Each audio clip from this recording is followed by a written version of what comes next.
differences. We shall see that one also. These are the differences between the complex compound and double salt. So first point, already we have discussed that one, but we shall go through that one once again. They exist in the solid state as well as in the aqueous solution. So that's what we have already seen. So either in the complex, if at all, if it is like this, already we have taken an example and we have seen. So in the complex, if it is like this, then this dissociates as nickel ammonia complex ion, that is called as complex ion 2Cl minus.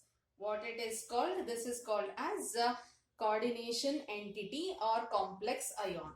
They exist only in the solid state. They dissociate into ions. Already we have seen. So that is carnallite KCl dot MgCl2 dot 6H2O dissociates as K plus Cl minus Mg2 plus 2Cl minus. So it is going to completely, it is going to dissociate into ions. The second point, the properties are different from its constituent ions. So the constituent ion of this complex is the constituent ion of that particular complex is, so let me write here. So it is NiCl2 and NH3.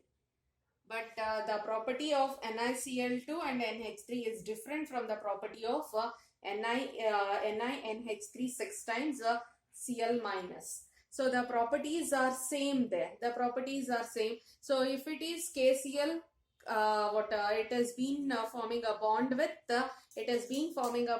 MgCl. So it is KCl plus MgCl and dot 6H2O.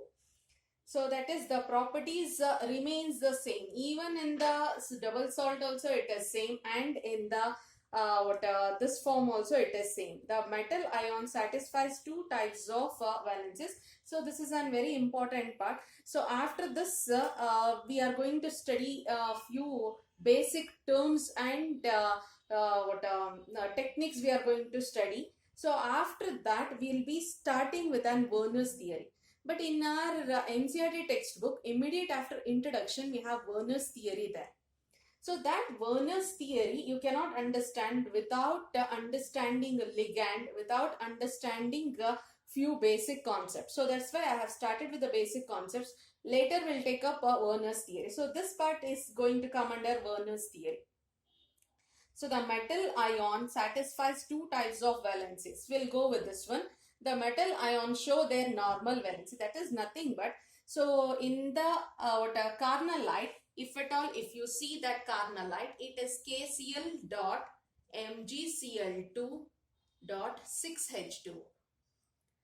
Its constituent is KCl plus MgCl2. So if you consider this one, this dissociates as K plus Cl minus. So Mg dissociates as Mg2 plus and 2Cl minus. So whatever the charge is there on this potassium, the same thing is present in the double salt also. In the simple compound also it is same, and in the double salt also it is same. But when you consider the coordination compound, if you check in this nickel, it is plus 2 charge. That is, nickel is forming 2 bonds with the Cl. But when you consider this coordination compound, already I have written this form. So that is, it is going to form an 6 coordinate bond with 6 different ammonia molecules. So that is, it is going to, the valency is going to change. So always we say that whenever there is an coordination compound, the central metal ion or atom will be showing the valency beyond its normal valency. Whatever the normal valence is there, nickel normal valence is plus 2, or it can form 2 bonds, but it is showing 6 coordinate bonds in the complex. That is nothing but, so beyond its valency it is going to form an coordination compound, or in the coordination compound the metal will show the valency beyond its normal valency. But in double salt, so the valence, the normal valency whatever is there in the double salt also, the same valency is going to retain, or it is going to remain.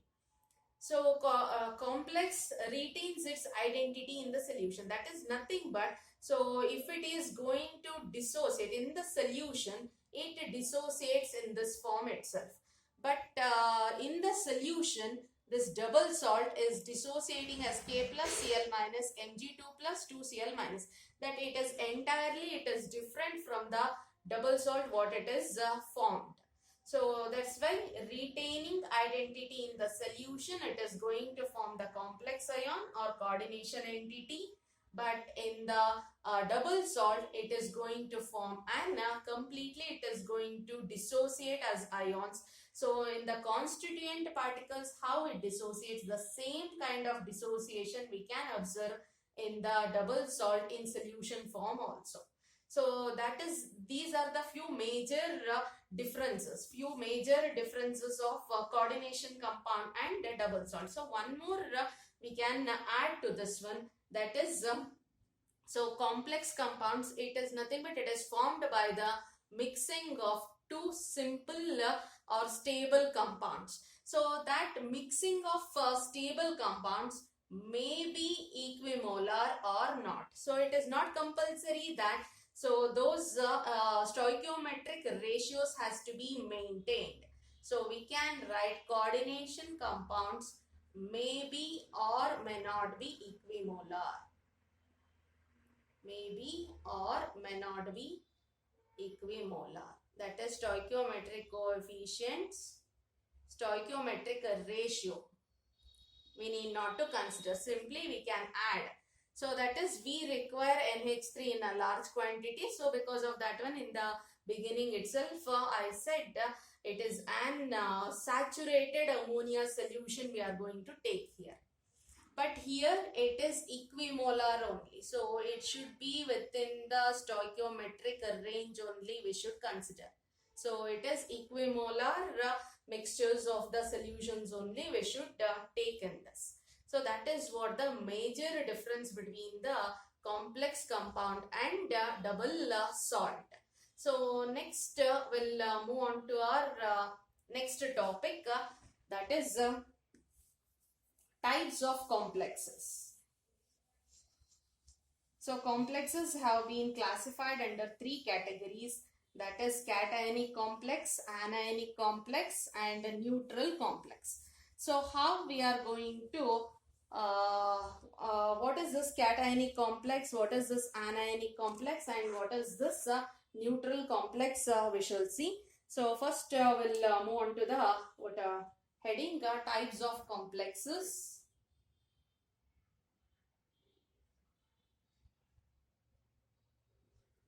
Types of complexes. There are three types. Under that first one, cationic complex.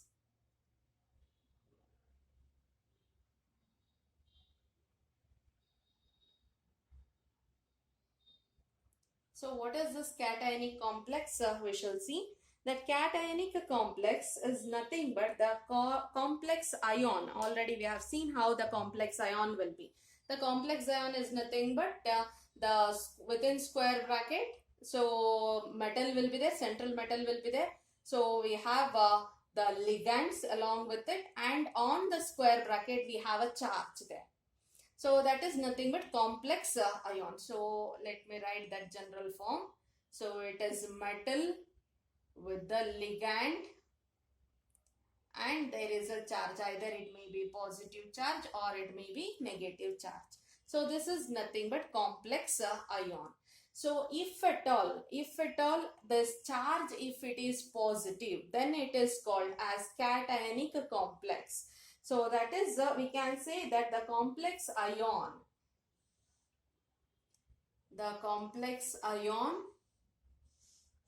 or coordination entity which has a net positive charge on it, net positive charge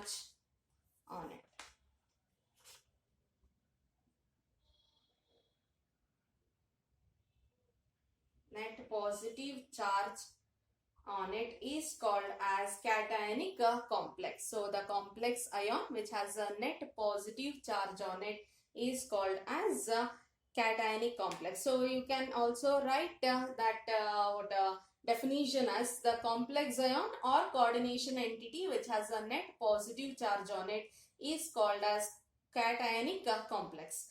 So we'll write few examples for it.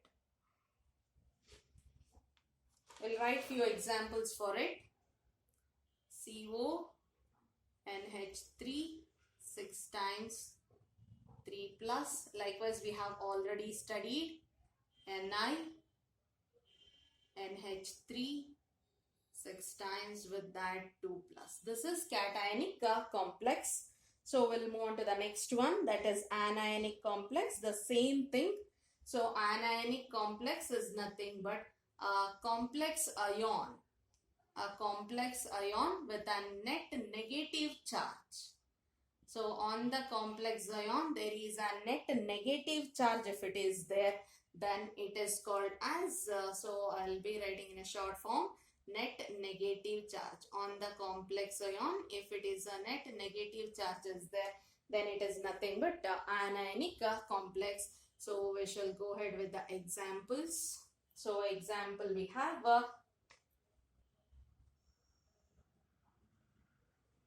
FeCN6. It is FeCN6 4 minus. Likewise AgCN2 minus.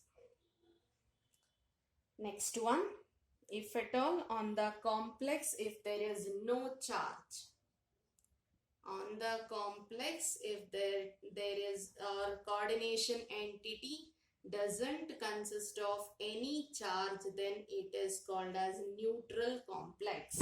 So we can also say that the complex ion or coordination entity which has no net charge on it is called as neutral complex. So we can write that one as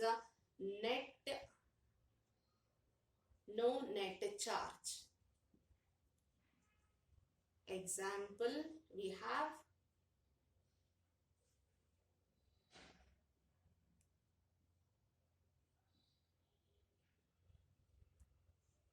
so this is one of the example. We can also write nickel with carbonyl group. This is what. Now we'll discuss how this positive charge, how this negative, and how this no charge had come to the complexes. So already definition it is clear. Cationic complex on the complex positive charge, anionic complex on the complex negative charge, neutral complex no charge at all. So in this what is the thing how we are going to get this positive charges? So cobalt has +2 charge. The oxidation state of cobalt is +2 here. Here ammonia, neutral molecule, 6 ammonia molecules are there. So just a minute, I'm sorry. So it is not +2, it is +3, cobalt with the +3. And ammonia, if you check, ammonia doesn't have any charge at all because it is neutral molecule. So the charge on ammonia is 0. So it is that is equals to +3, 0, that is nothing but +3. So the charge on the complex is +3. Likewise, so nickel, so we have nickel, the charge on the nickel is +2 and the charge on ammonia is 0 once again. So the charge of the metal here we are writing. That's what it is, net positive charge. That is the addition of the charge of the metal as well as the charge on the ligand gives rise to what is the product that becomes a product on the complex. So understand properly. So that is the charge on the metal plus the charge on the ligand. What is the product we are going to get? That will be the charge on the complex. So here in this case we shall see. So iron is in +2. So we'll write this part here. So iron with a plus 2 charge, Cn minus, the charge on Cn is minus. So this part you need not to worry, because next we are going to discuss about ligands. So there I'll be providing a full of chart where you'll be getting negative, positive, however it is. You can be familiar with the ligands and its charges. Ligands and its charges. So it is iron, it is with plus 2 charge. Cn is minus 1. So how many Cn is there? 6 Cn, and each one with minus 1 charge, that is equals to minus 6 plus 2, it becomes minus 4. Likewise here Ag, it is with plus 1. Always Ag will be showing the oxidation state as plus 1. It is plus 1. And how many Cn? 2 Cn, each one with minus 1 as a charge, that is equals to minus 1. That's how here it is minus 1 and here it is minus 4. Likewise neutral. So these are carbonyl compounds. So CO is a carbonyl compound. Here also it is a carbonyl compound. So this is neutral, this is also neutral. And iron is in metallic form or atom form. It is in the atomic form. The oxidation state of iron is 0 and this is also 0. So that's why no charge at all. In nickel, the oxidation state is 0. And the cobalt, it is a neutral molecule. The charge on cobalt is 0. So that's why it is 0 there. Likewise, we have one more example. Let me write that one also. So that is for neutral. Cobalt, CCl3, NH3 thrice. So you can find out cobalt plus 3 here. So Cl is minus 3 because Cl minus 1 into 3 minus 3. Ammonia is a neutral molecule, 0. So plus 1 minus 1 plus 3 minus 3 cancels, it becomes 0. So that's why it is a neutral complex. So that is how the positive or cationic complex, anionic complex and neutral complex will be getting a charge on it. So one more important thing, in our next class we can also study, you can observe here. So what iron with the oxidation state as plus 2 I have written here. Iron with the oxidation state as 0. In our next class we are going to study, or we are going to calculate we are going to find out the oxidation state of this metal also. So this metal you can check, it is not fixed. So here in this compound it is plus 2 it is showing, in this compound it is showing 0. Why it is showing 0 and how to calculate the oxidation state, and that is a very very important property. Calculation of oxidation state of metal or central metal in the coordination compound, that is been asked many times in the exam, and it is very important for competitive also. So that part we are going to study in our next class. So today what all we have discussed is coordination compound. Coordination compound is a compound in which the central metal atom is surrounded by number of ions or neutral molecules through a coordinate bond. So we know that those ions or molecules are being called as ligands. Ligands are the one which are rich in electrons or electron rich species which donates a pair of electrons to the central metal atom to form an coordinate bond. Coordinate bond is nothing but the bond formed by the donation of a pair of electron. It is being donated by a ligand molecule or one molecule to the central metal atom. So that is called as coordinate bond. And we have also discussed about double salt. We have discussed about coordination compound and its characteristics. Their differences we have studied. And we have also studied the types of complexes. There are 3 types: cationic complex, the complex on which there is a positive charge, net positive charge; anionic complex, the complex ion which consists of net negative charge; and a neutral complex where the no net charge is present on the complex. Then it is called as a neutral complex. So these charges, how we have calculated also you have seen. It is the addition of the charges of central metal atom and the ligand which give rise to the net positive or negative charges.